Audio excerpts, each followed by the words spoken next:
देख लेना फिर आएंगे अच्छे दिन।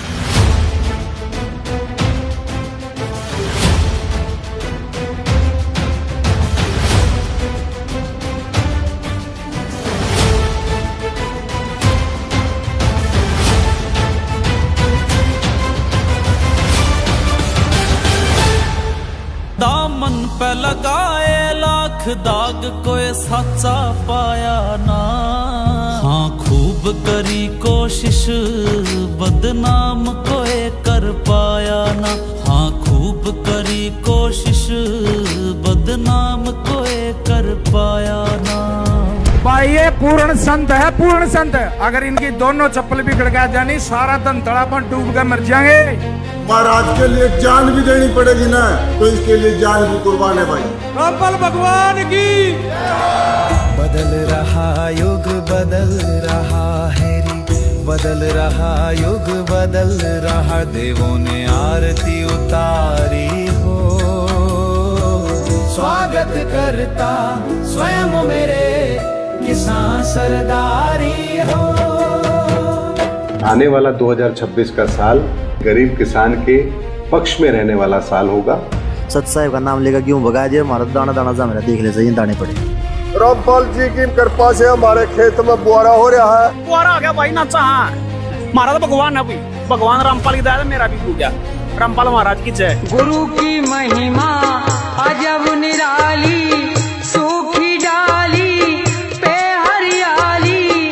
गुरु का वचन जाए ना खाली। संत रामपाल महाराज की जय।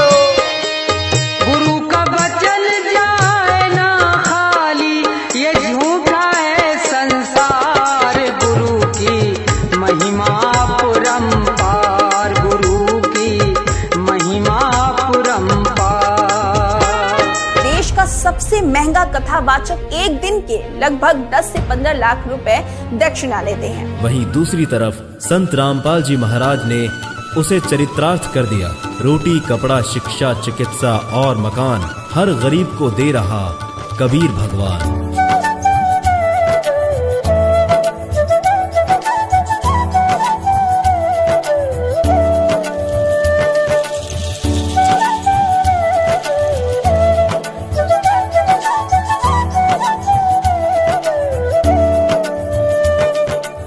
भगवान के तौर पे रामपाल ने बहुत बढ़िया मदद की है। हमारे दुख की घड़ी में एक भगवान बन के आए। हाँ ये तो सरकार तो बढ़िया काम करे। महाराज जी ये कर सके काम, कहने के लिए कुछ शब्द नहीं महाराज जी, वो तो भगवान है। प्रभु सब में सब भाव विराजे, और सबका करे उद्धार।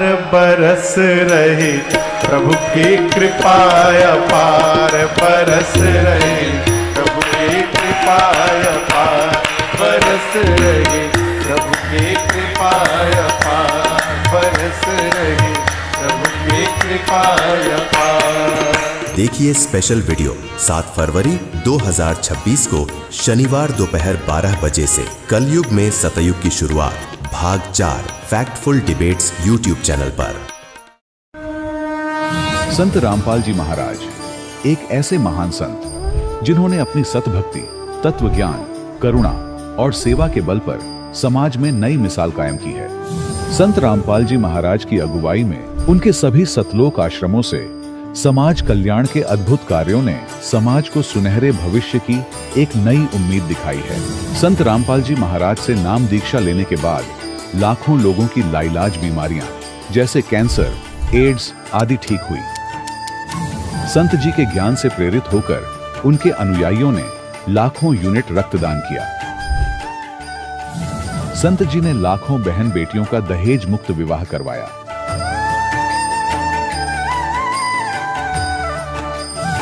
संत जी ने लाखों लोगों का नशा छुड़वाया, करोड़ों उजड़े परिवार बसे। संत जी के आश्रमों में समागम के दौरान निःशुल्क नेत्र चिकित्सा, दंत चिकित्सा प्रदान की जाती है। संत रामपाल जी महाराज द्वारा समय समय पर पर्यावरण संरक्षण के उद्देश्य से बड़े स्तर पर वृक्षारोपण किया जाता है। संत जी ने जरूरतमंदों को तत्काल राहत पहुंचाने के लिए एम्बुलेंस सेवा शुरू की। संत जी अपने अनुयायियों को देहदान के लिए प्रेरित करते हैं, जिससे मानवता की सेवा और चिकित्सा क्षेत्र में सुधार हो सके। संत रामपाल जी महाराज के सभी आश्रमों में हर रोज निशुल्क भंडारा आयोजित किया जाता है, जहां हर वर्ग, हर जाति और हर धर्म के लोग एक साथ बैठकर भोजन करते हैं।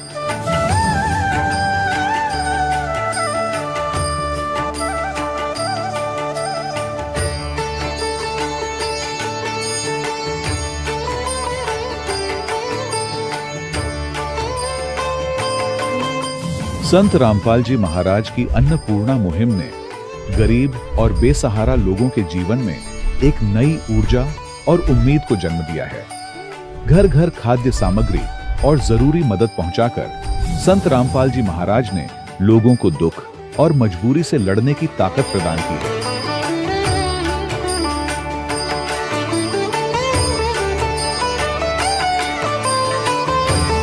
संत रामपाल जी महाराज द्वारा गरीब लोगों के लिए घर बनवाने का अद्भुत कार्य एक ऐसी मिसाल कायम कर रहा है जो सदियों सदियों संत जी की उदारता और दया भावना के तौर पर जाना जाएगा।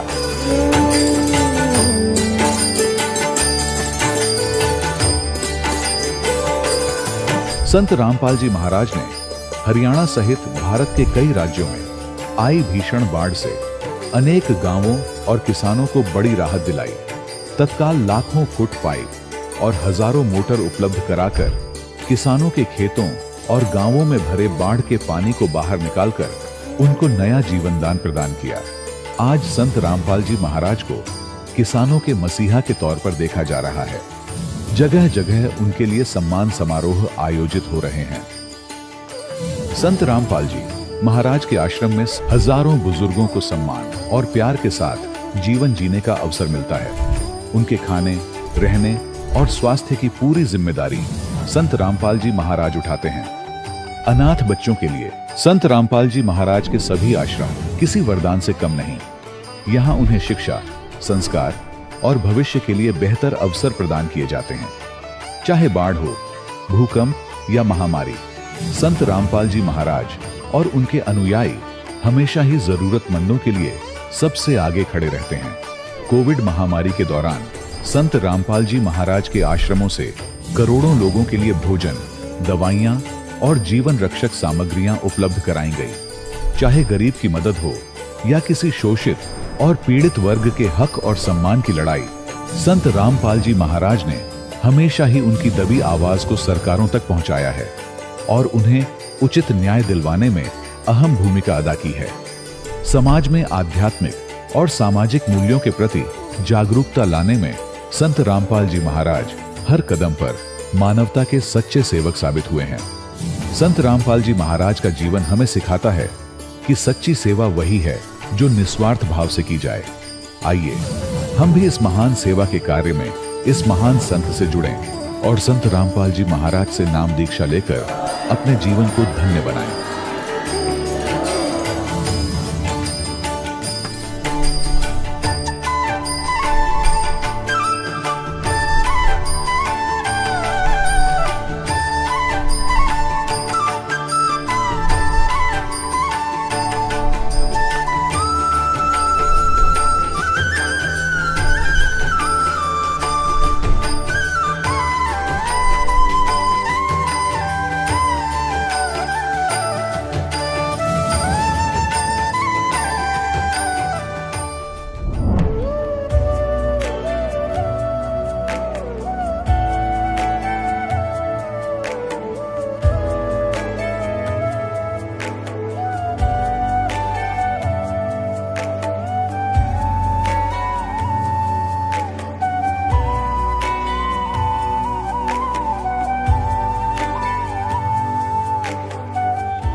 पवित्र श्रीमद् भागवत गीता, पवित्र चारों वेद, पवित्र कुरान शरीफ, पवित्र बाइबल, पवित्र गुरु ग्रंथ साहिब, पवित्र कबीर साहिब की वाणी में छुपे हुए गूढ़ रहस्य अर्थात तत्व को जानने के लिए कृपया अवश्य सुनिए जगत गुरु तत्वदर्शी संत रामपाल जी महाराज के मंगल प्रवचन। सत साहिब दर्शकों, इनसे मिलिए, ये है श्री गंगानगर राजस्थान के रहने वाले अनिल कुमार जी।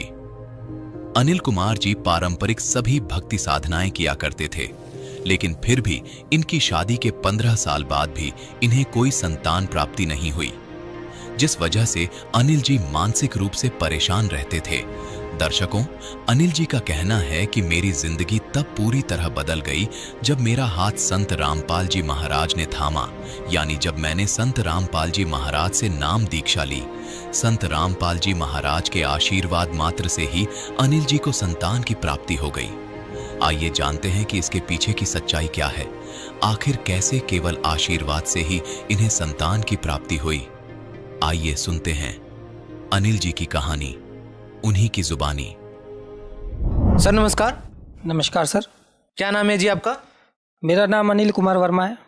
अनिल जी कहाँ से आए हैं आप? मैं श्री गंगानगर राजस्थान से आया हूँ जी। संत रामपाल जी महाराज जी से नाम दीक्षा कब ली?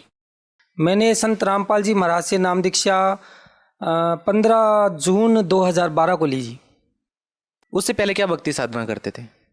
उससे पहले हम इष्ट देव हनुमान जी, कुल देवता रामदेव जी, माता के शेरावाली की भक्ति करते थे, शिव जी, हनुमान जी, जो भी व्रत वगैरह भी करते थे, तीर्थों पर भी जाते थे, तो जो भी आन उपासना है वो किया करते थे जी। ये जो रामदेव जी का जो आपने जिक्र किया, इनका क्या बैकग्राउंड है? ये मतलब काफ़ी मान्यता है राजस्थान में इनकी, इनके बारे में बताइए कुछ। ये जी लोक देवता है राजस्थान के, और ये विष्णु अवतार हैं, मतलब राजस्थान के कलयुग में इनका अवतार हुआ है, विष्णु अवतार में। तो मतलब जो भी राजस्थान में लोक देवता की जो पूजा होती है, इनकी भी होती है। इनका रुनीचा धाम है, वहाँ लोग यात्रा में जाते हैं और इनकी भक्ति करते हैं लोग। फिर आपने इस भक्ति को क्यों छोड़ दिया? सर एक्चुअल में क्या है कि हम जो भक्ति, ये जो आन उपासना किया करते तो थे, मगर करते करते मतलब हमें वो लाभ नहीं मिल रहा था जो शास्त्र विधि अनुसार मिलना चाहिए, वो हमें लाभ नहीं मिल रहा था। हमारी, जैसे मैं बताता हूँ, हमारे जो ये कुल देवता में जैसे रामदेव जी का मैंने आपको जिक्र किया है, तो मेरी शादी को 15 साल हो गए थे। 2003 में शादी हुई मेरी, और हम इनकी भक्ति भी करते थे, तो घर में मतलब संतान प्राप्ति का कोई हमें लाभ नहीं हो रहा था। तो हमें ये प्रश्न उठता था कि हमारे ये कुल देवता हैं और हमें इनकी भक्ति भी कर रहे हैं, फिर कभी कोई व्रत भी कर रहे हैं, इनको छोड़ के हनुमान जी की शरण में जाना पड़ता है, हनुमान जी को छोड़ के माता की शरण में जा रहे हैं, फिर सभी को छोड़ के किसी पूछने जो मतलब पूछा देते हैं उनके पास जाना पड़ता है, किसी तांत्रिक के पास भी जाना पड़ता है, घूम घुमा के फिर वो लास्ट में कोई कहता है जी चौराया पूज लो, यहाँ शराब चढ़ा दो, ये कोई बकरे मांग रहा है। ये मतलब हमें संतुष्टि नहीं थी कि भक्ति क्या है। तो हम इनकी भक्ति करते करते इस हिसाब से दुखी भी थे जी। भी मान लो हम भक्ति कर रहे हैं और हमारा कुल नहीं चल रहा, तो मतलब कुल देवता का हमें नहीं उसका लाभ मिल रहा था। भी कुल देवता है कहाँ? हमें मतलब जो भी इनकी जो भक्ति करते थे, कोई आस पास के गांवों में, वहाँ हम जाते थे, यात्रा भी जाते थे, 7-7 दिन की, मतलब रुनीचा धाम में गया हूँ शादी के बाद में भी, परंतु जैसा हमें कहते थे वैसा करते थे, और करते करते भी हमें मतलब वो लाभ नहीं मिल रहा था जो एक भक्त को मिलना चाहिए। तो फिर संत रामपाल जी महाराज जी की शरण में कैसे आए? संत रामपाल जी महाराज की शरण में जी हमने इनकी पुस्तक मिली, संत रामपाल जी महाराज की हमें ज्ञानगंगा पुस्तक मिली। उसको जब हमने पढ़ा, क्योंकि हम शिक्षित वर्ग है, जब हमने पढ़ा और प्रमाण देखे कि परमात्मा की सद्भक्ति तो कोई और है। गीता जी में लिखा है उत्तम पुरुष तो अन्य, श्रेष्ठ परमात्मा तो कोई और है। और गीता जी के 18वें अध्याय के 62वें श्लोक में लिखा हुआ है शांति स्थानम प्राप्स्यसि, यानी शांति स्थान एक जो सुखमय स्थान है उसको प्राप्त करने की जो है विधि गीता जी में दी हुई है। फिर प्रमाण देखे भी तत्वदर्शी संत की शरण में जाना चाहिए। 4थे अध्याय के 34वें श्लोक में लिखा है कि उनको दंडवत प्रणाम कर, जो वो ज्ञानोपदेश दे उनके अनुसार भक्ति कर। फिर एक प्रमाण देखा कि ओम तत् सत इति निर्देश ब्रह्मण त्रिविधे स्मृते, 3 विधियों से सुमिरन करने वाला एक जाप है जिसे तत्वदर्शी संत ही खोल कर बताएगा। जब इतने प्रमाण देखे कि परमात्मा कोई और है, शांति स्थान हमारा कहीं और है, हमारा आत्मा का निज स्थान कोई और है, और संत रामपाल जी महाराज के जो भक्तों के अनुभव देखे, फिर पता चला कि मतलब हम जो भक्ति कर रहे हैं वो सही नहीं है, तो हमें इनका मतलब ज्ञान स्वीकार करना चाहिए। सर आपने एक जिक्र किया था कि आपको 15 साल से संतान प्राप्ति नहीं हो रही थी, जो भक्ति आप पहले कर रहे थे, और आप चाहते थे कि यदि मैं भक्ति कर रहा हूँ तो मेरे को ये लाभ मिले। तो हम आपसे जानना चाहते हैं कि क्या संत रामपाल जी महाराज जी से नाम दीक्षा लेने के बाद आपको संतान की प्राप्ति हुई? जी, मैंने संत रामपाल जी महाराज का नाम 2012 में लिया, और जब मैंने इनका ज्ञान सुना, तो हमें इनका ज्ञान जो मोक्ष प्राप्ति हमें मतलब जो रास्ता मिला, जो भक्ति का जो मार्ग मिला, वो सबसे उत्तम मिला है जी। क्योंकि संतान तो देखो जी रावण के भी बहुत थी, ठीक है। परमात्मा बताते हैं कि 1 लाख पूत 1.25 लाख नाती, रावण के घर में दीवान बाती। मतलब इतना होने के बाद भी अगर नाश होना है, किसी के श्राद्ध निकलवाने जा रहे हैं, हमारे मान लो जितने भी पूर्वज हैं, उन्होंने भक्ति वही की जो उनको बताया गया, गीता जी के अनुसार का नाम लेकर के बताया गया, उन्होंने किया, व्रत भी किया, या कोई और भी किसी इष्ट की कर रहे हैं। जब लास्ट में बताया जाता है कि इनके तो श्राद्ध निकालो, तो बड़ा दुख होता है जी कि हमारे पूर्वजों के साथ ये क्या हुआ, भी कल को हमारे भी वही श्राद्ध निकाले जाएंगे, क्योंकि हम भी वही कोर्स कर रहे हैं। तो बड़ा दुख होता था। तो हमने जब ये भक्ति स्वीकार की, तो हमें परमात्मा की शरण में आने से घर में एक तो सुख शांति हुई, क्योंकि हमारे घर में पहले कभी कोई भैरव बोल गया, कभी कोई माता बोल गया, ऐसा कोई सिस्टम था, तो वो भी मतलब बंद हो गए। और जब संत रामपाल जी महाराज की शरण में आए, तो इस ज्ञान आधार पे हम भक्ति में लगे रहे। वो भक्ति के जो गुरुजी देते हैं, जो दिव्य मंत्र देते हैं, उनके जाप से हमें मतलब संतान प्राप्ति हुई है। 2003 में मेरी शादी हुई थी, 2018 में मुझे पुत्र रत्न की प्राप्ति हुई है, जो कि संत रामपाल जी महाराज की कृपा से हुई है। लेकिन सर, लोग कहेंगे कि ये एक मेडिकल समस्या है, आपको मेडिकल चेकअप करवाना चाहिए, डॉक्टरों के पास जाना चाहिए। क्या बाबाओं के भरोसे संतान की प्राप्ति का भरोसा रखना या विश्वास रखना सही है? सर, मैं खुद एक शिक्षित हूँ, और मतलब ये बात आपकी बिल्कुल सही है भी, मेडिकल भी ट्रीटमेंट करवाना चाहिए। ऐसा नहीं है कि हमने मेडिकल ट्रीटमेंट नहीं करवाया, हमने मेडिकल ट्रीटमेंट भी करवाया। तो जो भी है, जैसे मैंने मुक्तसर में मतलब दवाई ली डॉक्टर से, फिर फरीदकोट में जो आशीर्वाद हॉस्पिटल है, वहाँ से हमने दोनों ने चेकअप करवाया, दवाई वगैरह ली, कोई दिक्कत उसमें कोई हमें फ़ायदा नहीं हुआ। तो फिर बाद में हमने यहाँ गंगानगर में अंजू सेतिया जी को, वहाँ उनको भी दिखाया। तो मतलब जो जैसा जैसा कहा हमने ट्रीटमेंट भी लिया, महंगे से महंगा ट्रीटमेंट लिया सर। ऐसा नहीं है कि हमने ट्रीटमेंट नहीं लिया हो। और हमें जो आध्यात्मिक किसी ने कुछ बताया, हम वहीं भी गए। जैसे किसी ने बताया कि वहाँ आप मतलब किसी के यात्रा चले जाओ या कहीं कुछ चढ़ा दो, तो हमने महंगे से महंगा कोशिश बहुत की, मगर वो हमारे को मतलब उसका कोई लाभ नहीं मिला सर। संत रामपाल जी महाराज जी से नाम दीक्षा लेने के बाद कोई और भी लाभ मिले आपको? हाँ जी सर, संत रामपाल जी महाराज से नामदान लेने के बाद पहला लाभ तो जी ये भक्ति का लाभ मिला है जी। इससे बड़ा कोई लाभ किसी को हो नहीं सकता। आपने देखे होंगे बहुत से नास्तिक लोग हैं, बहुत उनके अच्छी मतलब ऐशो आराम है, उनके मतलब पुत्र भी होंगे, पुत्रियां भी होंगे, इज्जत मान सब होता होगा, मगर उनकी अगर भक्ति नहीं है ना, संत रामपाल जी महाराज बताते हैं वो पिछली बैटरी उनकी चार्ज है, आगे उनकी कभी मतलब जैसे मतलब जिस दिन डिस्चार्ज हो जाएगी ना, वो मतलब इतने दुखी होते हैं कि उनको खुद समझ नहीं आता कि अब हम क्या करें, कहाँ जाएं। तो ऐसा है कि पहला लाभ तो हमें ये भक्ति का हुआ। और मैं बताता हूँ कि मेरे को जैसे मेरे पहले दांतों में सूढ़ों में खून भी आता रहता था, जो कि पायरिया टाइप था, ऐसा कुछ था, और दवाई लेने से भी मतलब सही नहीं होता था। और जब से हमने गुरुजी का नामदान लिया है, तो हम तो वो भूल ही गए कि ऐसी कुछ बीमारी भी थी, मतलब शरीर में कुछ बेचैनी ऐसा कुछ होता था, वो अब नहीं होता सर। क्या नशा वगैरह करते थे? नहीं, नशा हमारे घर में कोई नहीं करता सर। और मुझे ना इस चीज़ का बहुत है कि जैसे मेरे फादर साहब है, तो उन्होंने भी कभी नशा नहीं किया, हमारे दादाजी ने भी कभी नशा नहीं किया, और हम दोनों भाइयों ने भी कभी ऐसा कुछ नहीं किया कि हमें कुछ जिसे हम नशा कह सकते हो। और इस चीज़ का दुख है कि हम भक्ति करते थे और इतने सात्विक, मतलब हमारे घर में तो कोई जर्दा लेके भी नहीं आता, बीड़ी पीना भी मतलब हेट समझा जाता। तो मतलब इतना सब कुछ होते हुए भक्ति करते थे। 40 पढ़ लिया, सभी 40 पढ़ते थे हम, शिव जी की, हनुमान जी की, गणेश जी की, रामदेव जी की, भैरव की, माता की, सबकी। और फिर घर में सुख नहीं होते थे, तो ऐसे लग रहा था हम एक एक्सपेरिमेंट कर रहे हैं खुद की लाइफ पर। तो फिर बाद में हमने जब प्रमाण देखे कि परमात्मा की भक्ति तो और है जो हम चलते फिरते कर सकते हैं। गुरुजी तो यहाँ तक बताते हैं कि बेटा ये भक्ति है, ये इसे आप ना किसी भी मतलब किसी स्थान पर बैठ के कर लेना चाहिए। मतलब आप सोते, खाते, पीते, काम करते, चलते फिरते कभी भी कर लेना, ये जाप काम करेंगे ही करेंगे। सर, संत रामपाल जी महाराज की जो भक्ति है ना दी हुई, ये प्रमाणित भक्ति है सर। इनके जो जाप हैं ये भी सर प्रमाणित भक्ति के जाप हैं। जिन भी महापुरुषों ने जो भक्ति करके अगर मोक्ष प्राप्ति की है ना, तो इस भक्ति के अलावा कोई भक्ति नहीं है कि जिसको मतलब हम भक्ति कह सके। क्योंकि आदरणीय नानक साहिब जी, मीरा जी, घिसादास जी, दादू जी, मलुकदास जी, इन्होंने जो भी भक्ति की है, प्रमाण है कि इन्होंने परमात्मा कबीर साहब की भक्ति की है। भगत समाज को क्या संदेश देना चाहते हैं? भगत समाज को यही संदेश है, यही प्रार्थना है कि आप संत रामपाल जी महाराज का जो शास्त्रानुसार जो सतभक्ति है उसे आप पहले समझिए, ये कहना क्या चाह रही हैं। शास्त्रों में जो प्रमाणित भक्ति है वो ही दे रहे हैं। संत रामपाल जी महाराज अपने आधार पर मतलब अपनी तरफ से जोड़कर कुछ नहीं कह रहे। सदग्रंथों में जो प्रमाणित है, एक जो सच्चा गुरु अपने शिष्यों को मतलब किस आधार से पढ़ाता है, इस हिसाब से क्या है कि आत्मा के लिए हमें सतगुरु की ज़रूरत होती है। इसलिए सतगुरु मनाना जरूरी है। हमें यहाँ का सुख भी मिलेगा और हमें सतलोक का सुख भी देने के लिए संत आए हुए हैं। बहुत बहुत धन्यवाद।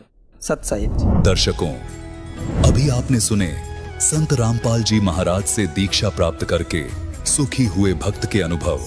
अब देखिए जगत गुरु तत्वदर्शी संत रामपाल जी महाराज के मंगल प्रवचन। तो इसके लिए आपके मन में न्यू आवे कि यो किसने सुना है, तो इसकी विश्वास के लिए समझ लेना भगवान ने बताया और आंखों देखा जिन महापुरुषों ने उसने बताया, तो यह बात सारी की सारी सत्य है। तो इस प्रकार इस पर विश्वास करके दृढ़ होना आपको पड़ेगा। इस तरह दृढ़ता करने के लिए इतना ही पर्याप्त है कि भगवान ने बताया और जिन महापुरुषों ने परमात्मा को देखा, सतलोक ले गए, उनको वापस छोड़ा, उन्होंने प्रमाणित किया, तो यह बात सत्य है और यहां से आपने जाना ही पड़ेगा। ये तो एक यूनिवर्सल ट्रूथ है, आपकी मृत्यु होगी। वो अलग बात है, अभी नहीं करते करते वो कभी न तो होएगी। तो यहां तो आप रह ही नहीं सकते। इसने चाहे हंस कर स्वीकार करो और चाहे ना करो, ये तो होना है। तो यहां जब होना है तो ये वस्तु अपनी है ही नहीं, फिर कहां जन्म होगा ये भी आपको ज्ञान नहीं। तो इस पर इच्छा ना रख के यहां पर आश्रित नहीं रहना, यहां से कति मन हटाना पड़ेगा। अब हटेगा इस ज्ञान से और फिर भक्ति इतनी बढ़ेगी आपकी, इसको उकाश देगी, मन को बार दोबारा वहां सेट नहीं होने देती। फिर परमात्मा कुछ ऐसी लीला करते हैं, आपने हर चीज पर सोचना पड़ेगा। जैसे भगत भक्ति कर रहा है, अचानक मृत्यु होगी, तो ये परमात्मा की दया थी उस पे कि ये थी वो भुगत के तड़प का मरता तो किसी बालक में मोह रह जाता और फिर वहीं जन्म हो जाता। और अब परमात्मा अपने हिसाब से ले गया, उसकी कहीं आशा बनने नहीं दी। इतने में जहां वो उचित समझेंगे उस प्यारी आत्मा को, अगर भक्ति अधूरी रहती है तो ऐसे भगत के घर में जन्म देंगे, गर्भ में भक्ति करना शुरू कर देगी वो आत्मा, मोक्ष कर देगा भगवान। तो इस प्रकार आप जी ने परमात्मा की ऑपरेशन में ज्यादा दुखी नहीं होना चाहिए कि ये कैसे होगा, ये लड़का कैसे होगा, ये लड़की को कैसे होगा। ये भगवान की कृपा, क्योंकि आपकी नहीं है वो आत्मा, आपसे ज्यादा प्यारी परमात्मा को है कबीर साहब को, क्योंकि उसके बच्चे हैं। उसने अपने बच्चों की कहां कब हित है, कैसे है, उसने मोक्ष कराना है आपका, यहां से वहां पहुंचाना है। और आपने अपना स्वार्थ दिखाई देता है कि अभी बच्चा ठीक था और कल ही वो लड़का बीमार हो जाता है या पत्नी बीमार हो जाती है और भुगत रही होती है। आप स्वयं कहते हो भगवान इसकी मिट्टी ही संगवा लो। तो कहने का भाव ये है दास का कि जो परमात्मा कर रहे हैं, जब आप उसकी शरण में आ गए हो तो परमात्मा के क्रिया में ऑब्जेक्शन पैदा ना करियो। इस चीज को मानकर कहीं भगवान से दूर ना हो जाना, इसलिए आपको ये रह रहकर सारे फाउल पॉइंट और प्लस पॉइंट आपको बताए जाते हैं। अब इसमें क्या बताया है कि जा सतगुरु की मैं बलिहारी जो जामन मरण मिटाही,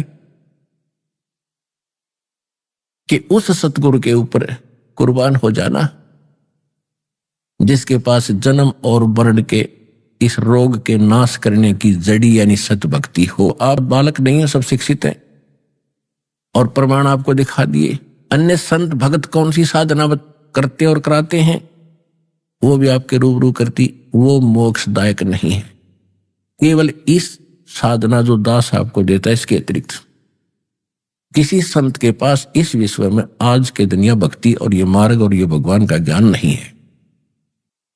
और इसके अतिरिक्त यदि इस दास से ये ज्ञान भक्ति चुरा कर कोई चोर भगवान का अपने आप ये मंत्र नाम की तरह गुरु बनकर भोली आत्माओं का जीवन नाश कर रहा होगा, उसका भी पता भी लग जाएगा आपने। वो तो अधिकारी है ही नहीं, उसके पास कख भी नहीं है, तो वो तो एक डुप्लीकेट पासपोर्ट बना रहा है, अवैध है वह। और उनका पता जब चलेगा, जब वो पासपोर्ट दिखाया जाएगा वहां जहां इसकी आवश्यकता पड़ती है, तो वहां दोनों पकड़े जाएंगे, बनाने वाला भी और बनवाने वाला भी। तो जो ऐसा व्यक्ति है वो महान नीच और दुष्ट व्यक्ति है, जो इस दास से ज्ञान लेकर और स्वयं गुरु पद प्राप्त करके वक्त नाम दान दे रहा है। उससे भी बचना है और बचाना है, उन्हें भाई बहनों को समझाना है। कोई आपने किसी के साथ जोर जबरदस्ती नहीं करनी है, कोई मन ने समझाओ कि ये ऐसा नहीं है, ये गलत कर रहा है, नहीं मानता है तो उनका दुर्भाग्य है, उनको आप सजा में लगी, आपका फर्ज उनको सचेत करने का है, इतना सा काम। फिर क्या बताते हैं,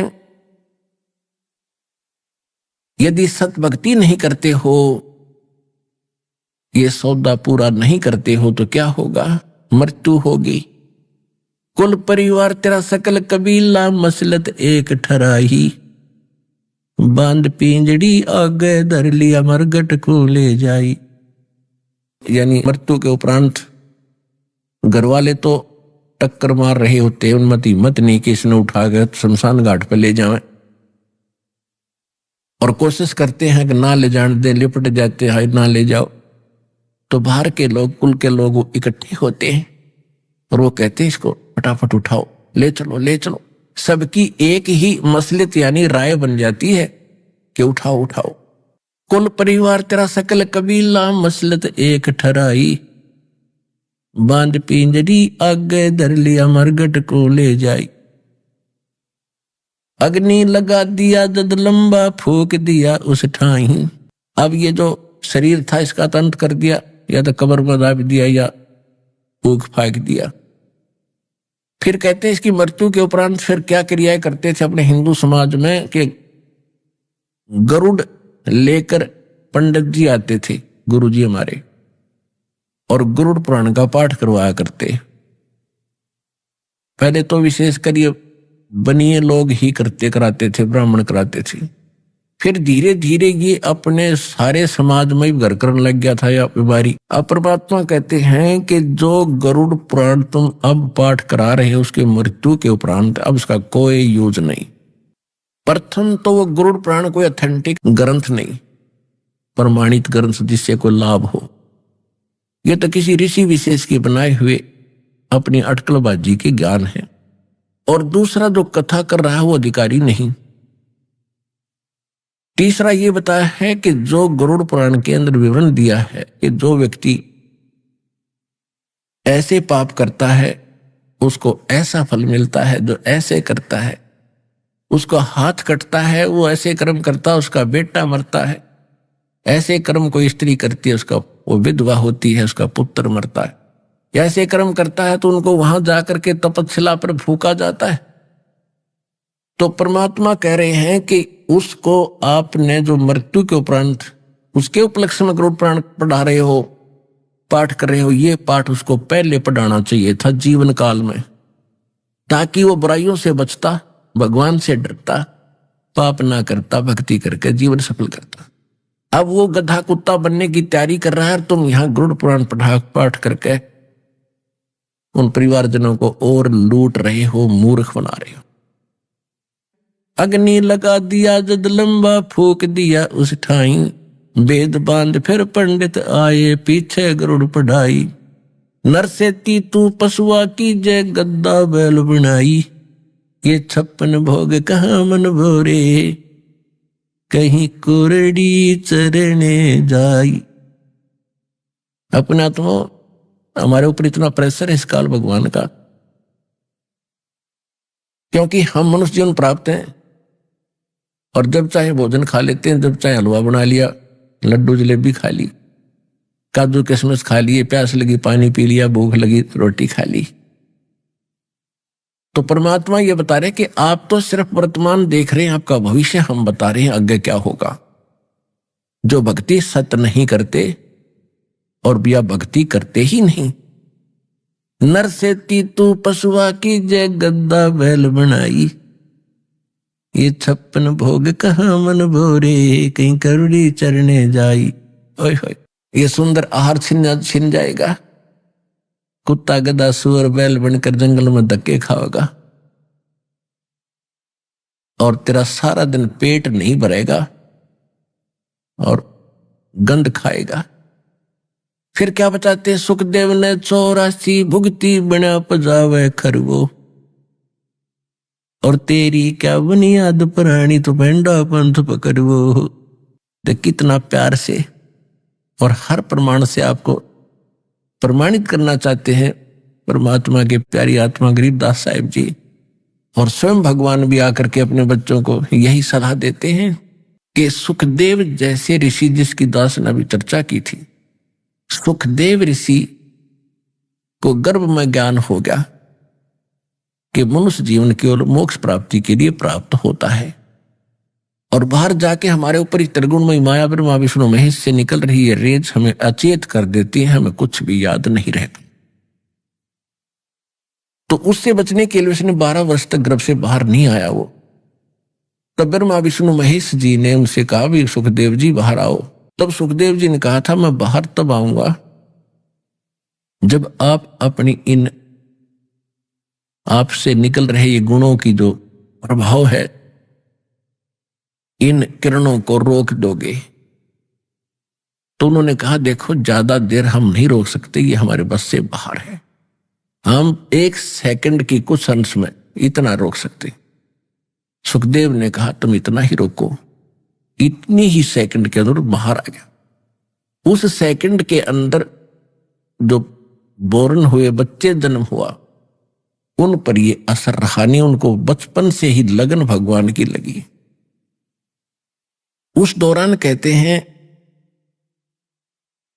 84 शब्द और 9 नाथ, 93 और 94 में सुखदेव, ये 94 आत्मा उस अक्षण में जन्म लिया था, और ये सभी को भगवान की याद बनी रही। उनमें से 9 तो नाथ बन गए, ये जलंधर नाथ, मत्स्येंद्र नाथ आदि, और 84 एक शब्द पर हो गए थे। जैसे वो आत्माएं जैसे 84 सिद्धों में गिनती होती है उन महापुरुषों की, 84 पर, जैसे दुर्वासा जी थे, अगस्त ऋषि थे जिसने सौरा वो पी लिया समंदर।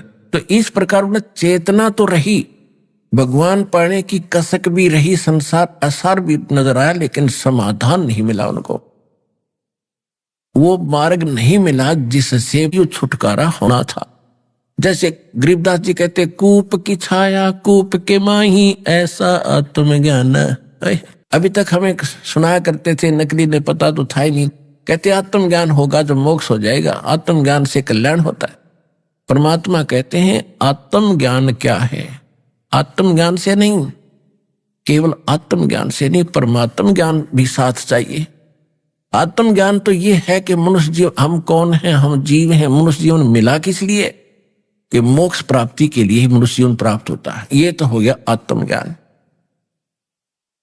और यदि वो समाधान नहीं मिला, परमात्मा कौन है, कैसा है, कहां रहता है, कैसे मिलता है, वो परमात्म ज्ञान। कहते कूप की छाया कूप के माही, कुएं की छाया कुएं की अंदर अंदर ही रह जाती, उसका बाहर कोई अस्तित्व नहीं, उसका कोई यूज नहीं बाहर, उसका कोई लाभ नहीं। कहते कूप की छाया और कूप के माही, तुम्हारा ऐसा आत्मज्ञान ना, इस काल के कुएं में घेरे में पड़े हो, आपको पता भी लग गया कि हम दुखी हैं, जन्म मरण के कष्ट से दुखी हैं, और मनुष्य जीवन केवल मोक्ष प्राप्ति के लिए है। यानी घेरे से निकलना चाहिए उस कुएं से, और कुएं से निकलने का साधन आपके पास है नहीं, वो रस्सी नहीं जिसे पकड़कर बाहर आ जाए। तो यहां कहते हैं कूप की छाया कूप के माही ऐसा आत्मज्ञान ना। सुखदेव ने 84 भुगती बना पजावे खरवो, और तेरी क्या बुनियाद पुरानी तू पेंडा पंथ पकड़वो। कहते सुखदेव जैसा ऋषि को पता, उसको ज्ञान हुआ, ऐसी साधना करके भी गधे की योनि प्राप्त की उसने। स्वर्ग भी गए, महास्वर्ग भी गए, फिर 84 लाख योनियां भी भोगने पड़ते हैं इनको, जब तक ये पेंडा पंथ, पेड़ा माने रास्ता, मार्ग, पंथ मार्ग, कौन सा मार्ग? सतगुरु मिले तो इच्छा मिटे, पद मिल पदे समाना। चल हंसा उस लोक पठाऊं, जो आदि अमर अस्थान। सतगुरु मिले तो इच्छा मिटे। संत सतगुरु जो मिलेगा संसार की इच्छाएं समाप्त करेगा कि ये दो इच्छा लेकर आप जी रहे हो, ये ठीक नहीं। और फिर पद मिल पदे समाना, यानी पद माने पद्धति। यहां पद के दो अर्थ हैं, दो पद बोले, पद मिल पदे समाना। गीता अध्याय नंबर 15 के श्लोक नंबर 4 में कहा कि तत्वदर्शी संत की प्राप्ति के उपरांत परमेश्वर के उस परम पद की खोज करनी चाहिए जहां जाने के बाद साधक कभी जन्म मरण में नहीं आते। और जिस परमेश्वर ने सब ब्रह्मांडों की रचना की है उसी की भक्ति करनी चाहिए। गीता ज्ञानदाता है। एक तो वो पद, और एक पद माने पद्धति, यानी मेथड ऑफ वर्शिप, पूजा की विधि, वो पद। सतगुरु मिले तो इच्छा मिटे, पद मिल पदे समाना। यानी सही भक्ति विधि कंप्लीट कोर्स, वो पद मिले, पद्धति मिले, तब उस पद में समाओगे, वहां स्थान पाओगे जहां जाने के बाद कभी लौटकर संसार में नहीं आते। आपका जन्म मरण सदा के लिए समाप्त हो जाएगा। तो ये क्या बताते हैं कि सुखदेव ने 84 भुगती, बिना पजावे खरवो। खर माने गधा। और पजावा होता है, एक कुम्हार लोग पहले ईंटें पकाते थे और उस पे क्या करते थे, कुछ स्थान उनके पास थोड़ा सा होता था, बाहर से ईंटें बना करके गारा से, और वहां पकाते थे ईंधन लकड़ी से। वो लकड़ी की जो राख हो जाती थी उसके ऊपर अगली बार उसके ऊपर ही लगा देते थे, उसको उठा के बाहर नहीं ले जाते थे, कहीं रखने का स्थान नहीं होता। तो वो बढ़ता बढ़ता ढेर बन जाता था, काफी 50-60 फुट ऊंचा तक, काफी अच्छी चौड़ाई में। उसको पजावा कहा करते थे। और गधा नीचे से, गधा जब नीचे से कुम्हार क्या करता, गधे के ऊपर एक थैला भर देता, बोरा, कच्ची ईंटें वहां से डालता है, ऊपर जहां उसको पकाना है वहां रखवाता है, और वहां पहले पकी हुई ईंटों का स्टॉक होता है, उनको तुरंत फटाफट उसकी कमर पर लाद देता है। नीचे से लद्दा गया, ऊपर से लद्दा आया, और फिर नीचे जा। तो कहते हैं फिर क्या होता है कि कमर टूट जाती है गधे की, और वो चारा भी घर पे नहीं कर देता, तो कुम्हार उसको छोड़ देता, बनी जंगल में जा सीख के आ, और शाम को उसका कान पकड़ के सुबह काम के टाइम घर ले आता है। और उसके बाद जो कमर टूट जाती है, कौवे आते हैं उसकी कमर पर चोंच मार मार कर उसके मांस को खाते हैं। तो पुण्यात्मा, हमारी आत्मा इतनी कट्टर होगी, इन बातों का असर होना है बंद हो गया कि ऐसे कैसे होगा, हम तो मनुष्य हैं। मनुष्य कितने दिन हो आप, ये भी याद रखना। आप जीव हैं, भगवान बता रहा है, इस पर विश्वास करना पड़ेगा। कहते फिर पीछे तू खर कीजेगा, तेरा कागा मांस गिलाई, काग तेरे मांस खाओगा तेरी कब्र का। तो क्या बताते, सुखदेव ने 84 भुगती, बना पजावे खरवो, उस पजावे का गधा भी बना हुआ, क्योंकि उनके पास वो मेथड नहीं था, वो पद नहीं था, वो रास्ता नहीं था, वो मार्ग नहीं था जिससे ये जन्म और मरण का झंझट छूट जाता। तो कहते हैं सुखदेव ने 84 भुगती, बना पजावे खरवो, और तेरी क्या बुनियाद प्राणी, तो पेंडा पंथ पकड़वो। कैसे महापुरुष किया दुर्गति हो रही है पर के बोले, प्राणी तेरी क्या औकात है, तो आप उस मार्ग को ग्रहण करो जो हम बता रहे, उस मार्ग को, उस पंथ को ग्रहण कर।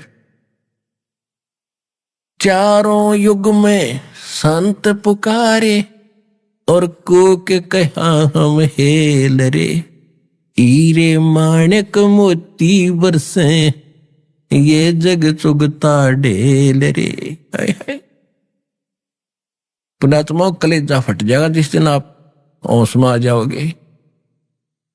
अभी तो बालक हो, छोटी छोटी, अभी जन्म हुआ आपका, कोई 2 महीने का, कोई 4 महीने का, कोई 1 साल का, कोई 2 साल का, कोई 10 वर्ष का, और इससे जो ऊपर हो चुके हैं उनकी आत्मा कति सेट हो चुकी है। खां जो अब हमें दाव लगा है, कभी लगेगा नहीं। अब क्या बता रहे परमात्मा कि चारों युग में हम भटक रहे तुम्हारे लिए। गोता मारू स्वर्ग में, जा बैठूं पाताल, गरीबदास खोदता फिरूं अपने हीरे मोती लाल। परमात्मा गरीबदास जी को कह रहे हैं कि हे गरीबदास, मैं अपनी प्यारी आत्माओं के लिए भटक रहा हूं। स्वर्ग में भी जाता हूं, उनको वहां भी समझाता हूं, पाताल में भी जाता हूं, पृथ्वी लोक पर भी आता हूं, पर भी लेन जात है दुनिया, हमारा ज्ञान किने ना सुनिया। देवोली आत्माएं वहां हरिद्वार से लाते हैं, आधा लीटर जल लेते होंगे गंगा का, और कितनी श्रद्धा, कितनी डिवोशन, हाले पड़ जाते हैं। वर्षा आती है, कोई खड़ा, कोई बैठ के, कोई किसी तरह, और क्या करते हैं। अरे ये सावन का महीना, हे भगवान, सूक्ष्म वेद में कहा कि सावन के महीने में तो आपने बाहर सैर करने भी नहीं जाना चाहिए सुबह सुबह। इतने कीड़े मकोड़े, इतने जीव जंतु उत्पन्न होकर वो आपके पैरों के नीचे मरते हैं। और इस काल ने या उल्टी साधना शुरू करवा दी सामण में। अब वहां से लेकर हरिद्वार से लेकर यहां जाएंगे राजस्थान में, हरियाणा में, यूपी, उत्तर प्रदेश में, महाराष्ट्र में, और कितने जीव सावण में, कितने जीव पैदा हो जाते हैं सावण के महीने में, और कितने मरवा दिए इसके इनके पैरों के नीचे, गाड़ी के टायरों के नीचे। पुण्य तो एक भी नहीं होना, क्योंकि भगवान उस गंगा जल का भूखा नहीं है। ये भगवान शिव के लोक से गंगा आई है। वो तो ठाट से नहाते धोते वहां पर। ये पत्थर की मूर्ति पर 250 ग्राम पानी चढ़ा के, और ये मोक्ष मानते हो? नहीं, ये आपकी श्रद्धा है, लेकिन इससे कोई लाभ नहीं है। अब आपके पास क्या शेष बचेगा? वो पाइया पानी लाए थे तो पत्थर की मूर्ति पर डाल दिया, और आपके पास क्या बचा? वहां से लेकर वहां तक जो पाप इकट्ठे करे पैरों के नीचे जीव मारे, वो आपके बैड काउंट में लिखे गए, खूब ठोक के। और पुण्य होना ही नहीं, क्योंकि शास्त्र विदिता का मनमाना आचरण है, इसे लाभ होना ही नहीं भक्ति मार्ग का। फिर भी ऐसी साधनाएं कोई भी कर रहा है, वो भगत करते हैं, वो पूर्व जन्म के संस्कारी हैं, उनकी भक्ति प्रेरणा अंगड़ाई लेती है, वो रुक नहीं सकते। जैसा मार्ग मिला वो चल पड़े। अब रास्ते में जगह जगह भंडारे लगाए होते हैं। अब उनके जो पुण्य थे पिछले जन्म के, वो खाना खुना खिलाकर वो लूट लेंगे रास्ते में, और पाइया पानी वहां डाल दिया, हो जा मिला उड़े रेत में। उनके पास क्या रह गया? एक तो पूंजी खत्म हुई, दूसरे का खाना खाकर उनका कमाई गई, बाहर बना, और उधर से फिर वो जीव हिंसा के, वो पाप के भागी बने, कुछ भी लाभ नहीं हुआ।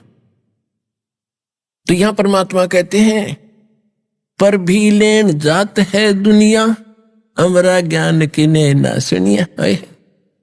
यहां वो मार्ग मिले, और यहां पाए हो 3 दिन, यहां बैठोगे, ठाठ से भक्ति करोगे, सत्संग सुनोगे।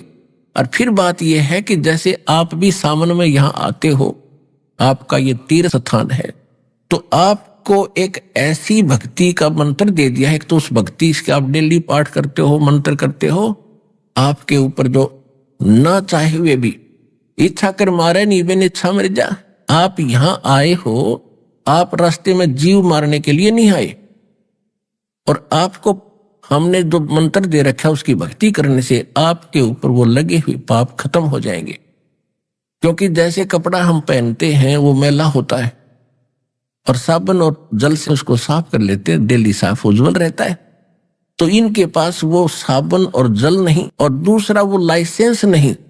जैसे एक तो ड्राइविंग लाइसेंस जिसके पास हो, बस गाड़ी चालक एक लाइसेंस होता है, जिसके पास वो गाड़ी चलाने का लाइसेंस उपलब्ध है, चालक प्रमाण पत्र, ऑथराइज्ड एजेंसी से, तो वो जब सफर करते हैं और उनसे कोई दुर्घटना इत्तेफाक हो जाती है तो वो दोषी नहीं होते।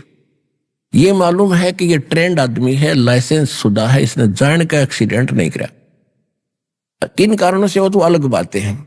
और जो गाड़ी चला रहा है जिसके पास लाइसेंस नहीं है, लाइसेंस है तो डुप्लीकेट है, तो उससे दुर्घटना हो जाती है, कोई जीव हिंसा, कोई व्यक्ति मर जाता है तो सीधा जेल जाता है, क्योंकि उसको अपराध लगा। वो एक तो चालक प्रमाण पत्र नहीं है तो डुप्लीकेट है। तो इसी प्रकार जो भक्ति शास्त्र विदिता कर मनमाना आचरण कर रहे हैं या अन्य नकली गुरुओं से नाम ले रहे हैं, उन पर वो लागू रहेंगे जो वहां से वहां तक जितने जीव मारे। आप पर ये लागू नहीं है, क्योंकि आप को प्रमाण पत्र इस दास ने ओरिजिनल दे रखा है। तो पर भी लेन जात है दुनिया, हमारा ज्ञान किने ना सुनिया। भगवान रोया करते बैठ गए, कहते हमारी बात कोई नहीं सुनता, ऐसा ज्ञान हम दे रहे हैं। ये सत साधना और तत्व ज्ञान रूपी हीरे मोती और लाल हम आपके सामने डाल रहे हैं, बता रहे, और इनको ना पहचान कर आन उपासना शास्त्र विदिता का मनमानी साधना रूपी तो आप ये कंकर पत्थर इकट्ठे कर रहे हो, ये डले ढो रहे हो। कहते हैं चारों युग में संत पुकारे, परमात्मा कह रहे मेरे से परिचित तो मेरे प्यारे आत्मा संत हुए जिनको मैं मिला, उन्होंने भी यही बताया। चारों युग में मेरे संत पुकारे, कोक कहा हम हेल रे, यानी आवाज लगा लगा कर चौराहे पर खड़े होकर हमने आवाज लगाई ऊंची स्वर में। हेल माने हिला दे देकर, हीरे माणिक मोती बरसे ये जग चुगता ढेल रे, ढेल माने डले। इन कंकर पत्थरों को आप बहुमूल्य जानकर इकट्ठे कर रहे हो। आन उपासना, अन्य देवताओं की भक्ति, शास्त्र विदिता का मनमानी क्रियाएं जो कर रहे हो, ये डले इकट्ठे कर रहे हो, और हम सत साधना रूपी हीरे मोती और लाल आपको दे रहे। फिर क्या बताते हैं परमात्मा, सुखदेव ने 84 भुगती बना पजावे खरवो, तेरी क्या बुनियाद पुरानी तू पेंडा पंथ पकड़वो। नरसेती तू पशुआ की जय गद्दा बैल बनाई, ये 56 भोग कहो मन भोरे कहीं कुरड़ी चरने जाई। फिर क्या होगा, प्रेत सिला पे जा विराजे पितरों पेंड भराई। ये नकली साधना बताते हैं कि तेरा पिताजी प्रेत बन गया, प्रेत सिला पर बैठ गया जाके, यानी यहां धक्के खाने पीछा छूट गया उसका, वो प्रेत सिला पर पहुंच गया। और पितरों का पिंड भरवा दो, पितर यानी पिंड भरवा दो। पिंड भरवाने से क्या होगा, कहते हैं सूक्ष्म वेद में लिखा है, भूत जुनी जा छूटे है पिंड दान करते, गरीब दास जिंदा कहे भाई नहीं मिले भगवंते। कबीर परमेश्वर जी धर्मदास जी से बता रहे थे, धर्मदास जी कह रहे थे कि हम पिंड दान करते हैं, पितरों के पिंड भराते हैं। तो परमात्मा जिंदा महात्मा रूप में कह रहे थे कि भूत जुनी वहां छूटे है पिंड दान करते, गरीब दास जिंदा कहे नहीं मिले भगवंत। आपने पिंड दान कर दिया, उसकी प्रेत योनि छूट गई और वो गधा बन गया। बता, खाक कल्याण करा दिया उसका, भूत की तो छुट गई, मान ले गधा बन गया। फिर अब क्या बताते हैं, प्रेत सिला पे जा पिराजे पितरों पिंड भराई, और बहुर श्राद्ध खान को आगे काग भये कलमाही। भूत जुनी छूट गई और कौवा बन गया। अब श्राद्ध निकालते हैं, जब कहते हैं छत पर कुछ भोजन रखो और कौवे ने खा लिया तो श्राद्ध सफल। क्यों कि हो सकता है तुम्हारे पिताजी माताजी कौवा बन गए हो। आ गया, हाँ ये देखो भोग लग गया, बस शांत हो गए, वाह वाह, श्राद्ध सफल हो गया, खाक सफल हो गया। यूं अभी आपने सुने संत रामपाल जी महाराज के मंगल प्रवचन। आइए अब सुनते हैं संत रामपाल जी महाराज से नाम दीक्षा लेकर सतभक्ति करके अद्भुत लाभ प्राप्त करने वाले अनुयायी के विचार। सत साहिब दर्शकों, भारत में आए दिन व्यक्ति अपना कष्ट निवारण करवाने के लिए किसी न किसी पंथ की शरण जरूर लेता है। कुछ ऐसी ही कहानी थी हृदय मध्य प्रदेश के रहने वाले राजेंद्र जी की। राजेंद्र जी का परिवार पिछले 40 सालों से राधा स्वामी पंथ में बताई जाने वाली भक्ति साधना किया करता था, लेकिन फिर भी इनके जीवन में कठिनाइयां और दुख दूर होने का नाम ही नहीं ले रहे थे। राजेंद्र जी मानसिक और शारीरिक रूप से पीड़ित थे। फिर एक दिन इन्हें संत रामपाल जी महाराज की शरण मिली। आज राजेंद्र जी का कहना है कि मुझे पूर्ण परमात्मा की प्राप्ति हो गई है। आखिर इतने पंथों में भटकने के बाद राजेंद्र जी ने संत रामपाल जी महाराज की शरण क्यों ग्रहण की? आइए सुनते हैं राजेंद्र जी की कहानी उन्हीं की जुबानी। नमस्कार सर। नमस्कार सर। सर क्या नाम है आपका? सर राजेंद्र दास, ग्राम सारंगपुर, तहसील खिड़किया, जिला हरदा, मध्य प्रदेश। सर संत रामपाल जी महाराज से नाम दीक्षा आपने कब ली? सर 31/8/2012 को संत रामपाल जी महाराज की शरण में गया सर। सर संत रामपाल जी महाराज से नाम दीक्षा लेने से पहले आप क्या भक्ति साधनाएं करते थे? सर मैं जैसे हिंदू परंपरागत साधनाएं, मंदिरों में जाना, हमारे वहाँ मध्य प्रदेश में सलकनपुर एक देवी धाम है, वहाँ पे 100-125 किलोमीटर पैदल 5 साल तक गया। इसके बाद में हमारे कुल देवी देवताओं को वहाँ पे जाता था मैं। और इसकी साधना करते करते सर मैं गायत्री परिवार में भी 5 वर्ष तक गायत्री मंत्र लेके और गायत्री साधना की सर। हर वर्ष जनवरी के माह में गायत्री तपोभूमि मथुरा जाता था। वहाँ पे मैं 2740 रुपये की अखंड ज्योति, युग निर्माण और पाक्षिक पेपर और गायत्री मंत्र लेखन पुस्तकें मेरे नाम से आती थी। हर माह वहाँ पे पैसा जमा करता था मैं। और गांव पे भी गायत्री हवन यज्ञ जो होते थे उनमें मैं काफ़ी सहयोग करता था। और सर ये साधनाएं करते करते हमारे परिवार में काफ़ी दुख था, तो इसको मेरे को काफ़ी चिंता थी कि ये क्या मैं अपना सभी कर्म अच्छे कर रहा हूँ, इसके बाद भी हमारा परिवार दुखी क्यों है? क्यों कि सर मेरे पिताजी को पैरालिसिस हो गया था। और सर पिताजी राधा स्वामी पंथ से हमारा जन्म नहीं हुआ। 40 वर्ष से उस समय से वो जुड़े थे, राधा स्वामी से जुड़े थे। मम्मी और पापा दोनों राधा स्वामी पंथ से जुड़े थे सर। और उसमें सेवादार थे। राधा स्वामी सत्संग व्यास भी जाते थे सेवा पे, करीबन 20-20 एक महीना सेवा वहाँ पे करते थे। और इंदौर में भी उनकी 15-15 दिन की सेवा लगती थी सर। हर वर्ष वो 2 बार मतलब व्यास और इंदौर करके ऐसे जाते थे। और इनके बाद भी वो 2 बिंडल देसाई बिंडल मतलब देसाई बीड़ी पीते थे। और माता जी भी उसी समय से जैसे 30-35-40 साल से वो भी जुड़ी हुई थी और उनको भी कोई सुख नहीं था। और उनके ही देख के मेरे को काफ़ी चिंता होती थी कि ये मैं मतलब सब पूरे देवी धामों पे जाता हूँ, हिंदू धर्म की परंपरागत साधना करने के बाद भी हमारे परिवार में सुख क्यों नहीं है, इसका मेरे को काफ़ी दुख होता था। उसका मेरे को मैं सोचता था कहाँ इसका निदान मिलेगा। मेरे को काफ़ी खोजबीन की, काफ़ी गुरुओं के पास भी गया मैं और जगह जगह तीर्थ धामों पे भी जाता था मैं।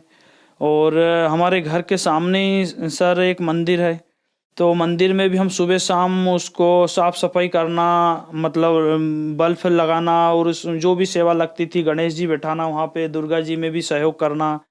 और इस प्रकार की हम साधनाएं करते थे सर। सर आपने बताया कि आप गायत्री परिवार में प्रचारक थे, आपको कोई लाभ नहीं मिला, आप परेशान रहे। आपने बताया कि जब आपका जन्म भी नहीं हुआ था तब से आपके माता पिताजी राधा स्वामी पंथ में थे 40 साल लगभग, और आपके पिताजी राधा स्वामी पंथ में सेवादार भी रहे। उनको वहाँ कोई लाभ नहीं मिला, उनको पैरालिसिस हो गया और उनका नशा भी नहीं छूटा। तो फिर आप संत रामपाल जी महाराज की शरण में कैसे आए? सर मेरे को हमारे गांव पे एक संत रामपाल जी महाराज के शिष्य डॉक्टर नवराज दास ने भक्ति सौदागर का संदेश पुस्तक दिया। वो भी सर पहले गायत्री परिवार से काफ़ी समय से 25-30 साल से जुड़े हुए थे। और उसके बाद भी वो संत रामपाल जी महाराज की शरण में आए और उनने मेरे को भक्ति सौदागर का संदेश पुस्तक दिया। उसको मैंने वो पुस्तक को काफ़ी जैसे अखंड ज्योति और युग निर्माण जो पाक्षिक पेपर जो आते थे गायत्री तपोभूमि के, उनको मैं दिन भर में पढ़ देता था।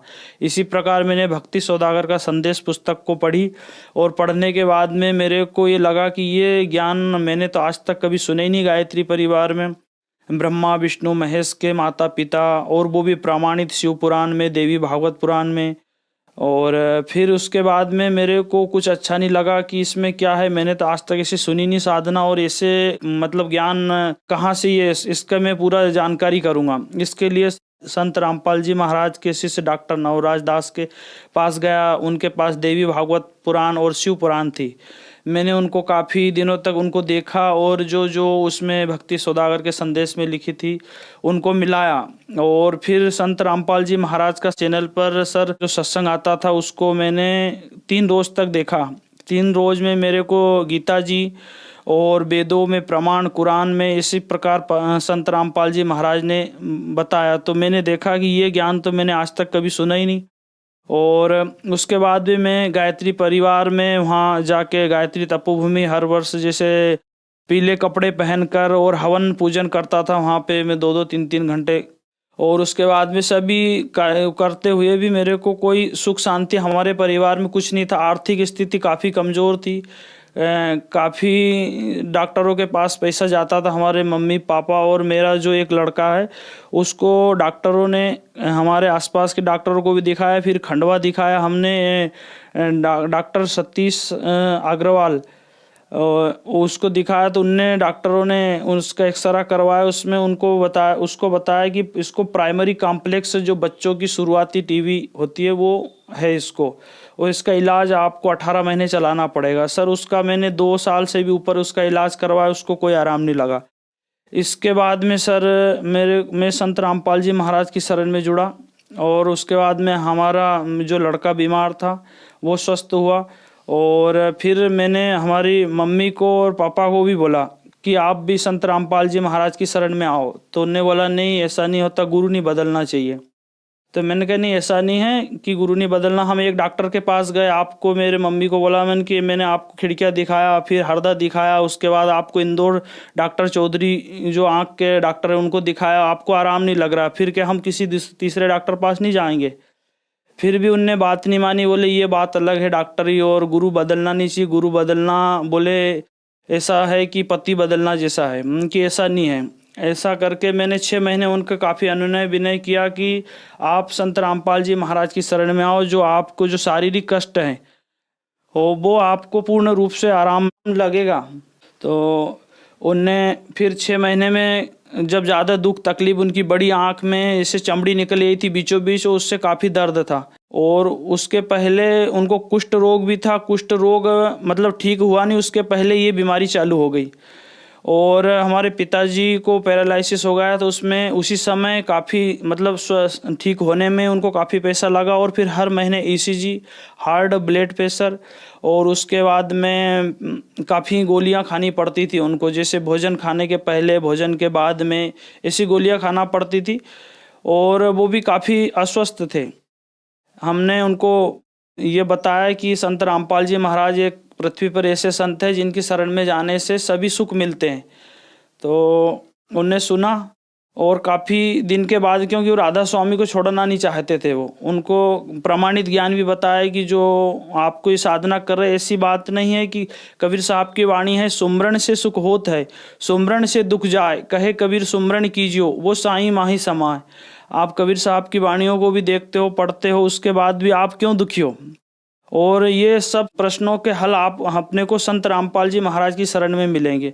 उनने मेरे को काफ़ी दिन तक तो टार्चर किया कि ये ज्ञान कहाँ से ले आया तू। फिर उनने धीरे धीरे सुना कि ये सत्यता है इसकी बात में। फिर मम्मी जैसे मेरी लोग आश्रम आने के लिए जैसे तैयार हुई, तो मैंने बोला कि आज से ये समझ चलो कि हमने जो गुरु बनाएंगे उसके बाद में हमको सर्व सुख मिलेंगे। तो उसी दिन मैंने उनकी गोली कचरे के डिब्बे में डाल दी। जो गोलियां, बोले मेरे को दर्द की गोली तो रखने दो, कभी दर्द मेरा समय बढ़ गया वहाँ तक पहुँचते पहुँचते, मैंने कि नहीं आपको कुछ नहीं होगा इसके बाद में।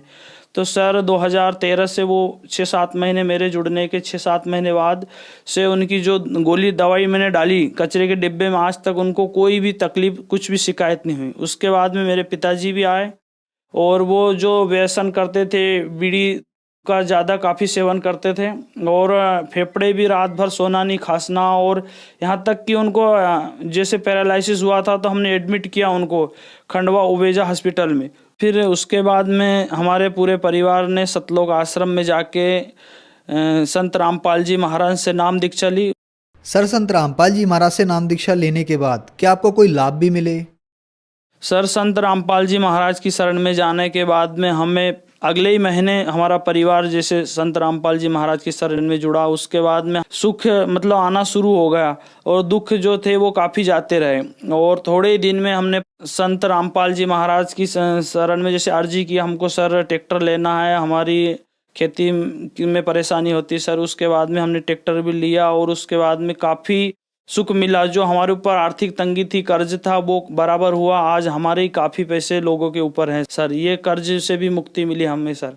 जो हमारे परिवार में शारीरिक दुख थे, जैसे हमारे पिताजी को पैरालिसिस का इलाज चल रहा था उनका, और उसके बाद में मम्मी को भी आँख का इलाज चल रहा था। हर महीने कंटिन्यू उनको दिखाना पड़ता था, महीने में 2-2 बार भी दिखाना पड़ता था। मेरे बालक को हर महीने की 1 महीने की दवाई गोली आती थी, खंडवा ले जाता था उसको भी। और जिस समय हमने संत रामपाल जी महाराज से नाम दीक्षा ली आश्रम में आके, उस समय इसके बाद में हमारा पूरा परिवार सुखी है और कोई दवाई गोली आज तक भी, और हमारी जो धन मवेशियों में भी मतलब नुकसानी होती थी, कभी भैंस का मर जाना, कभी बैल का कुछ नुकसान हो जाना, ऐसे मतलब खेती बाड़ी और पूरे पशुधन इसमें सब में लाभ हुआ सर। और जो हमारा मतलब भाणीजे बहन का लड़का है, वो उस समय लगभग 3 साल का था तो वो बेहोश हो जाता था सर। वो आँख बंद कर लेता था। उसको जैसे गांव से डॉक्टर के पास लाते थे और डॉक्टर उसका थोड़ा बहुत इलाज करता था और ठीक हो जाता था। वो गांव पे ऐसी समस्या उसकी बनी रहती थी। मैंने उनको बोला, हमारे जीजाजी और बहन को बोला कि इसको संत रामपाल जी महाराज की शरण में ले जाओ, उसके बाद में ये इसको कभी ऐसी समस्या नहीं होगी और नाम दीक्षा दिलाओ इसको और आप भी लो। तो उनने भी सर आए और संत रामपाल जी महाराज से दीक्षा दिलाई। उसके बाद में आज 6 साल हो गए, वो भी स्वस्थ है। पिताजी जो बीड़ी का ही ज़्यादा उनका नशा था और मतलब तेज प्रकृति के थे। संत रामपाल जी महाराज की शरण में आने के बाद में जो 2 बिंडल बीड़ी के पीते थे, वो सर उनने उसी दिन से, जैसे संत रामपाल जी महाराज से नाम दीक्षा ली, उस दिन से उनने आज तक कभी बीड़ी को छुआ तक नहीं, पीने की बात तो दूर। आज वो बिल्कुल स्वस्थ हैं, खेत में जाते हैं सुबह से शाम तक। 75 साल की उम्र है उनकी सर, पर वो आज स्वस्थ है। और नहीं तो पहले वो ऐसा नहीं कर पा रहे थे, मतलब चलना फिरना ही मुश्किल था उनका घर पे। संत रामपाल जी महाराज से हमारा पूरा परिवार पूर्ण रूप से निरोग है। हम कभी डॉक्टर के पास नहीं जाते। सर, संत रामपाल जी महाराज से नाम दीक्षा लेने के बाद आपको बहुत सारे लाभ प्राप्त हुए। तो जो दर्शक आज आपको देख रहे हैं, खास करके गायत्री परिवार वाले या राधा स्वामी पंथ वाले, उनके लिए आप क्या कहना चाहेंगे? हम तो प्रार्थना करते हैं पूरे गायत्री परिवार वाले और राधा स्वामी वाले भाइयों को संत रामपाल जी महाराज की शरण में आएं और अपना कल्याण करवाएं। सर, संत रामपाल जी महाराज की शरण में कैसे आ सकते हैं? हमारा 13 चैनल चल रहे हैं, जो नीचे पट्टी चलती है उस पे मतलब उनके कॉन्टेक्ट नंबर है। संत रामपाल जी महाराज से नाम दीक्षा ले सकते हैं। धन्यवाद सर। जी सर, सत साहेब।